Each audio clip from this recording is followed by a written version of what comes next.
Imaginez être accusé d'un crime que vous n'avez pas commis et que votre punition soit de passer la nuit avec le cadavre de votre être cher. C'est exactement ce qui est arrivé à Nia, une veuve condamnée à l'épreuve la plus terrifiante de sa vie. Mais ce que personne ne s'attendait à voir, c'est ce qui se passera avant l'aube.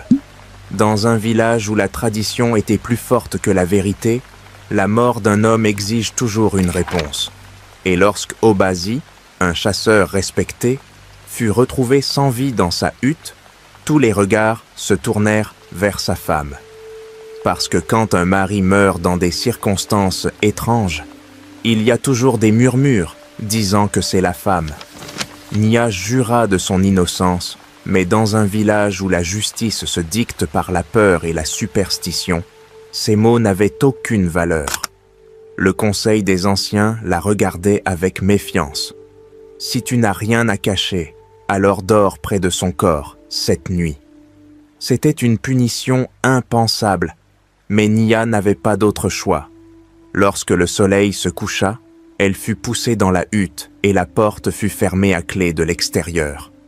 La seule compagnie qu'elle avait était la silhouette immobile de son mari sous le manteau des ombres. Dehors, le village murmurait. Certains disaient que si elle mentait, son esprit ne verrait jamais l'aube. D'autres espéraient que les dieux parleraient, de la manière la plus terrible. La nuit tomba comme un manteau d'encre, et le vent souffla à travers les fissures de la hutte. Nia essaya de ne pas regarder le corps, mais elle n'y arrivait pas. L'obscurité semblait lui donner vie, et à chaque ombre, à chaque craquement, à chaque murmure du vent, elle sentait qu'elle n'était pas seule. C'est alors qu'elle l'entendit. Un murmure étouffé, à peine perceptible. Son sang se figea. Son mari, s'était-il déplacé? Ou bien son esprit jouait-il avec sa peur? Elle se colla contre le mur, essayant de se convaincre que ce n'était que le vent. Mais alors, elle l'entendit à nouveau. Un murmure qui portait son nom. Nia ferma les yeux fortement. Ce n'est pas réel, ce n'est pas réel. Mais ses oreilles ne la trompèrent pas. Quelque chose dans la pièce respirait, quelque chose d'autre, en plus du corps sans vie de son mari. Les heures passaient et lentement, comme si le temps s'était arrêté pour allonger son tourment. Dehors, le village dormait, convaincu que la veuve était seule avec la mort. Mais dans l'obscurité, parmi les ombres de la hutte, quelque chose d'autre rôdait, parce que cette nuit-là ne révélerait pas seulement la vérité. Elle réveillerait aussi des forces que personne dans le village n'était prêt à affronter. Que se passera-t-il avant l'aube? Nia est-elle victime d'une injustice? Ou y a-t-il quelque chose d'autre qu'elle cache? Profitez de l'occasion pour vous abonner à la chaîne si ce n'est pas encore fait, et restez jusqu'à la fin. Le village d'Olorin se réveilla dans un silence étrange ce matin-là. Il n'était pas normal qu'Obazi, le chasseur le plus fort du village, manque le marché. Un homme comme lui, qui revenait toujours de la chasse les mains pleines et le front haut, ne disparaissait pas sans raison. Lorsque son frère cadet, Jahi, alla le chercher, il le trouva étendu dans sa hutte. Il n'y avait pas de sang. Il n'y avait pas de signe de lutte. Seulement le corps immobile d'un homme qui, la veille au soir, riait avec les anciens autour du feu. Le cri de Jackie attira tout le village. Femmes, enfants, chasseurs, anciens. Tous se pressèrent autour de la porte. Et lorsque Nia, sa femme, arriva en courant, ses yeux se remplirent d'horreur. Elle tomba à genoux près du corps de son mari, mais avant qu'elle ne puisse le toucher, une voix l'arrêta. « Ne le touche pas !» murmura Shinara, la sœur d'Obazi. Son regard était dur, impénétrable. Les hommes de fort ne meurent pas ainsi, à moins qu'une femme ne l'ait voulu. Le murmure se répandit comme un feu dans la broussaille. Nia sentit les regards sur sa peau comme des couteaux affûtés. Il y a quelques heures, elle était la femme respectée d'un grand chasseur. Maintenant, elle était un mystère qui devait être résolu. Et dans le village, les mystères n'avaient qu'une seule réponse, la culpabilité. Le conseil des anciens se réunit sur la place. Là, sous l'ombre du grand Iroko, les gens murmuraient avec anxiété. Obasi n'avait pas de blessure, mais sa mort n'avait pas d'explication. Et lorsque la raison s'enfuit, la peur prend sa place. Il n'y a pas de poison dans sa bouche, il n'y a pas de blessure sur son corps, dit l'ancien Okechukwu, son visage ridé par la sagesse et la méfiance. Mais la mort ne vient pas sans raison. Les dieux doivent d'eau parler, ajouta un autre ancien. Nia trembla. Elle savait ce que cela signifiait. Son destin avait déjà été décidé avant même qu'elle puisse ouvrir la bouche pour se défendre. Si elle dit la vérité, qu'elle dorme avec son mari cette nuit, déclara Okechukwu. Si les dieux la trouvent innocente, nous la verrons à l'aube. Sinon, il n'eut pas besoin de terminer la phrase. Tout le monde comprit. Si Nia mentait, son esprit resterait piégé dans la hutte avec celui de son mari. Le soleil descendit sur Oloron, teintant le ciel d'un rouge profond. Les femmes la conduisirent en silence jusqu'à la hutte d'Obasi. Personne ne lui offrit de parole de réconfort, personne ne la défendit. Même sa propre sœur baissa les yeux, impuissante. La porte se ferma avec un bruit sec. Dehors, le village éteignit ses foyers tôt. Personne ne voulait être éveillé lorsque les dieux décideraient. À l'intérieur de la hutte, Nia retint son souffle. Son mari reposait sur le sol, recouvert d'un fin tissu blanc. La nuit était épaisse, étouffante. Le vent frappait les murs de boue, et les bruits de la forêt semblaient Pondim plus intenses que jamais. Mais ce n'était pas la forêt qui la terrifiait. C'était le corps d'Obasi. Sa peau, trop pâle dans la pénombre. La façon dont le tissu semblait bouger avec la brise, ou avec quelque chose d'autre. Parce qu'en silence, dans la solitude de cette hutte, Nia sentit qu'elle n'était pas seule. L'air devint lourd, chargé d'une odeur métallique qui n'y était pas avant. Nia essaya de calmer sa respiration, mais le silence à l'intérieur de la hutte était insupportable. Son esprit jouait avec des ombres et des mouvements inexistants jusqu'à ce qu'un son la fasse frémir. Un murmure, bas, rauque. Sa peau se hérissa. Ses yeux se fixèrent sur le corps d'Obasi. Le tissu qui le recouvrait avait légèrement bougé, à peine un battement dans l'obscurité. C'était peut-être le vent, ou peut-être pas. « Qui est là ?» Sa propre voix sonna étrange, étrangère. Le silence répondit, mais seulement un moment. Puis, la brise s'infiltra à travers les fissures de la hutte, et avec elle arriva un murmure presque imperceptible, comme si la nuit elle-même parlait. Quelque chose tomba au sol avec un léger bruit. Nia se tourna brusquement. Son regard se fixa sur un petit bol en bois, renversé près du mur. Ce bol était sur la table lorsqu'elle était entrée. La peur s'enroula autour de sa poitrine. Elle ferma les yeux et serra les poings. Si c'était une épreuve, elle ne leur donnerait pas le plaisir de la voir trembler. Pas ce soir, pas ainsi. Puis, un son la paralysa. Un murmure, plus clair cette fois. Un nom, son nom, prononcé par la voix d'Obasi. Profitez de ce moment pour activer la cloche des notifications. Le son du nom d'Obasi dans la voix de Nia glaciale la fit frissonner. C'était impossible. Obasi était mort. Et pourtant, le murmure avait été clair, si proche qu'il semblait être debout à côté d'elle. Elle se pressa contre le mur de boue, sentant sa respiration saccadée. La bougie qui éclairait la hutte vacilla, projetant des ombres allongées et déformées sur les murs. Dehors, le vent hurlait à travers les arbres, mais à l'intérieur de la hutte, un silence anormal régnait. Un craquement. Pas celui du bois qui se posait, ni celui du vent effleurant la paille du toit. C'était un bruit plus humide, plus dense, comme celui de quelque chose qui ne devrait pas bouger. Nia fixa le corps de son mari. Le tissu qui le couvrait semblait avoir glissé un peu plus bas, révélant son visage. Sa peau, autrefois sombre et chaude, était maintenant grisâtre sous la lumière vacillante de la bougie. Ses lèvres étaient entr'ouvertes, et un instant, elle jura les voir bouger. « Obasi » murmura-t-elle, sans s'en rendre compte. Rien. Le silence. Mais alors, le corps de son mari laissa échapper un léger soupir. Un son brisé, vide. La peur la fit reculer, trébuchant sur une natte au sol.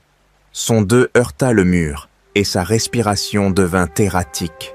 Elle ne pouvait pas détacher ses yeux de lui, de sa main qui maintenant était découverte, et dont les doigts semblaient bien plus rigides qu'auparavant. Le vent dehors rugit plus fort. Les rideaux de raffia bougèrent, et avec eux, l'air dans la hutte sembla devenir plus épais. Nia sentit une pression sur sa poitrine, comme si quelque chose d'invisible la poussait vers le sol. Alors elle l'entendit de nouveau. « Nia !» Son cœur frappait contre ses côtes. Cette fois, le murmure ne venait pas du corps d'Obasi. Il venait de partout et de nulle part. Une voix qui s'infiltrait dans son esprit comme de l'eau trouble, semblant émaner des murs eux-mêmes. Quelque chose glissa sur la natte. Ce fut un bruit subtil, mais suffisant pour que sa peau se hérisse. Elle baissa les yeux et vit l'impossible. Les pieds d'Obasi, qui auparavant étaient immobiles, pointaient de légèrement dans sa direction. Elle ressentit des nausées. Ses mains tremblèrent en se couvrant la bouche. Si c'était une épreuve, les dieux la poussaient au-delà de ses limites. Elle ferma les yeux. Elle pria en silence les esprits de ses ancêtres, demandant leur protection, demandant qu'ils éloignent ce qui se passait dans cette hutte. Mais quand elle ouvrit les yeux, elle vit quelque chose qui fit taire sa supplique dans sa gorge. Obasi avait ouvert les siens. Ce n'étaient pas les mêmes yeux qu'elle connaissait. Ils étaient sombres, vides, reflétant la lumière de la bougie comme l'eau stagnante d'un puits. Il n'y avait pas de vie en eux. Le cadavre de son mari la regardait. Le cri resta coincé dans sa poitrine. Ses jambes tremblèrent et son corps tout entier se tendit, mais elle ne pouvait pas bouger. Obasi restait immobile, mais ses yeux la suivaient. Alors, la bougie vacilla une dernière fois et s'éteignit. Tout plongea dans l'obscurité. Nia sentit que l'air devenait plus lourd, comme si la hutte entière respirait avec elle. Un murmure bas commença à remplir l'espace, un chant lointain, guttural, qui semblait vibrer dans ses os. Quelque chose la toucha, un frôlement sur sa cheville, glacé et rugueux comme du bois pourri. Elle frissonna et s'éloigna d'un bond, mais trébucha et tomba au sol. Les voix se firent plus fortes. Il y en avait plusieurs maintenant. Des voix d'hommes et de femmes, entremêlées, se superposant, parlant dans une langue qu'elle ne reconnaissait pas. Elle se traîna jusqu'à la porte, mais ses mains tremblaient trop pour trouver le loquet. Elle frappa le bois avec désespoir, sa respiration s'échappant en halètements irréguliers. Alors, la voix d'Obasi la couvrit comme une ombre. « Nia, pourquoi l'as-tu fait ?» Ses battements de cœur résonnèrent dans ses oreilles. « Je n'ai rien fait !» cria-t-elle, ses mots se brisant en sanglots. Mais la voix insista, plus froide cette fois. « Mensonge !» Le vent dans la hutte se leva, soulevant la poussière et secouant le tissu sur le corps d'Obasi. Un cri aigu monta des murs, comme le pleur d'un esprit emprisonné. Nia sentit le sol trembler sous elle. Quelque chose se réveillait, quelque chose qui ne venait pas de ce monde. Et puis, juste au moment où elle pensa que l'obscurité allait l'engloutir complètement, la porte s'ouvrit en grand. La porte s'ouvrit brusquement, mais ce ne fut pas l'air frais qui l'accueillit. Un froid dense et épais s'infiltra dans la hutte, chargé d'une odeur de terre humide et de viande vieille. L'obscurité semblait s'étendre au-delà de l'entrée, comme si la nuit elle-même était devenue vivante pour l'attraper. Nia n'eut à peine le temps de réagir quand une ombre grande et déformée glissa par le seuil. Elle n'avait pas de visage, seulement un vide noir là où devraient être les yeux. Sa silhouette se tordait comme de la fumée prise dans un bocal. Elle ne marchait pas, elle flottait. Et elle se dirigeait directement vers le corps d'Obasi. Soudain, le cadavre de son mari se redressa lentement, comme si une main invisible le tirait. Ses os craquèrent avec un bruit creux et sec. Sa tête tourna lentement de façon antinaturelle vers Nia. Ses lèvres s'ouvrirent, mais la voix qui en sortit n'était pas la sienne. C'était un murmure profond, un écho lointain de quelque chose d'ancien. La vérité doit sortir à la lumière. Le vent rugit fort, les murs tremblèrent, et l'ombre avança d'un pas de plus. Nia sentit un nœud se former dans sa gorge. Elle savait que, lorsque le soleil se lèverait, tout le village la trouverait dans cette hutte. La question était, serait-elle encore en vie pour raconter ce qu'elle avait vu? C'est le moment de liker la vidéo si tu aimes ce qui se passe. L'ombre dans le coin de la hutte cessa de bouger. Nia plissa les yeux, essayant de distinguer la silhouette dans l'obscurité. Ce n'était pas un esprit, ni un jeu de son esprit terrifié.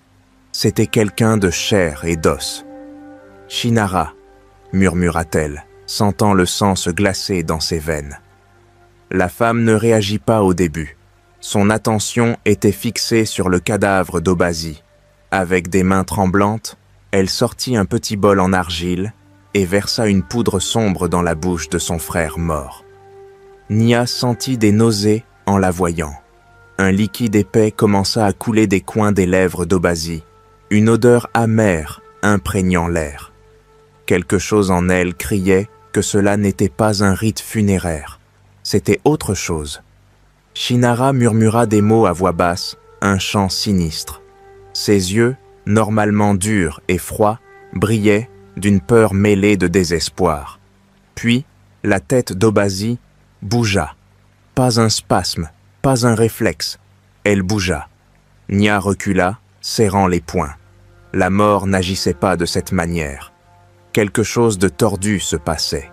Le cadavre de son mari émit un son étouffé, comme s'il essayait de parler avec la gorge pleine de pierres. Shinara retint son souffle et se pencha encore plus, murmurant quelque chose à son oreille. Tout à coup, la vérité frappa Nia de toute sa force. Shinara ne tentait pas de réveiller les esprits. Elle ne priait pas pour la justice. Elle cachait quelque chose. Les fragments du passé s'assemblèrent dans son esprit comme un puzzle macabre.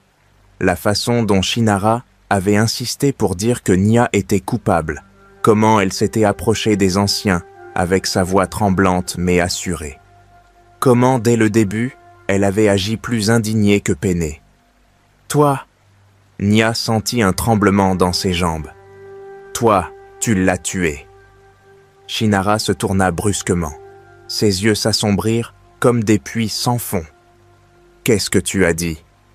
Nia avala sa salive, mais elle ne pouvait plus s'arrêter. « Tu lui as donné du poison, et maintenant, tu essaies de t'assurer que personne ne sache. » Shinara serra la mâchoire. Un instant, Nia vit quelque chose dans son expression. Ce n'était pas de la culpabilité, c'était de la colère. « Et qui va te croire ?» murmura la femme, avançant d'un pas. Le feu vacilla dans les lampes à huile, projetant des ombres allongées sur les murs. La hutte entière semblait plus petite, comme si les dieux eux-mêmes se penchaient pour observer. Le corps d'Obasi tomba brutalement. Un bruit creux, sec, définitif. Nia ne put s'empêcher de sursauter. « Pourquoi ?» demanda-t-elle d'une voix tremblante. Shinara sourit froidement. « C'était toujours le fils préféré. Il a toujours eu le meilleur. » Et tout allait lui revenir. Sa voix devint un sifflement venimeux, mais la mort ne fait pas de distinction. Nia sentit un frisson lui parcourir le dos. Shinara n'avait pas seulement empoisonné son frère. Elle l'avait fait avec la précision de quelqu'un qui planifie chaque détail. Puis, la porte de la hutte trembla. Il y avait quelqu'un dehors. Nia et Chinara restèrent immobiles, les flammes vacillant entre elles. Le bruit recommença. Pas un coup, pas une rafale de vent. Quelque chose grattait. Nia, debout dans un coin de la hutte, observait en silence. La tension dans l'air était insupportable. Le corps d'Obasi était désormais sur le sol, immobile, mais quelque chose dans son visage, dans son expression, semblait différent. Il y avait une paix sombre sur ses traits, un soulagement macabre qui l'enveloppait. Les dieux l'avaient appelé. À ce moment, un souffle froid traversa l'air, et dans l'obscurité de la hutte, un rire sinistre résonna dans les oreilles de Nia. Le poison ne coule pas seulement dans le sang, il se cache aussi dans l'âme. Nia resta immobile. Le visage d'Obasi, même dans son dernier souffle, semblait la fixer, avec des yeux qui ne reflétaient plus la paix, mais une sérénité inquiétante. Elle regarda Obasi une dernière fois et remarqua quelque chose qu'elle n'avait pas vu auparavant. Ses doigts étaient lents et légèrement repliés, comme si une main invisible les soulevait. Était-il vraiment mort, ou quelque chose d'autre se cachait à l'intérieur de lui? Dans ce dernier instant, Nia comprit que la vengeance des dieux ne se limite pas à ce que les yeux peuvent voir. La justice ne vient pas toujours de la manière dont on l'attend, et les actions, bien que bien intentionnées, peuvent donc déclencher des conséquences bien au-delà de notre contrôle. Les dieux, tout comme le destin, ne dorment pas. Ils observent chaque mouvement, chaque erreur, et font en sorte que tout revienne à l'origine. Dans sa lutte pour sauver sa vie, Nia se rendit compte que parfois, les ombres que nous poursuivons ne sont que les reflets des démons que nous avons créés. Penses-tu que la justice trouve toujours son chemin, même tardivement? Laisse ton avis dans les commentaires.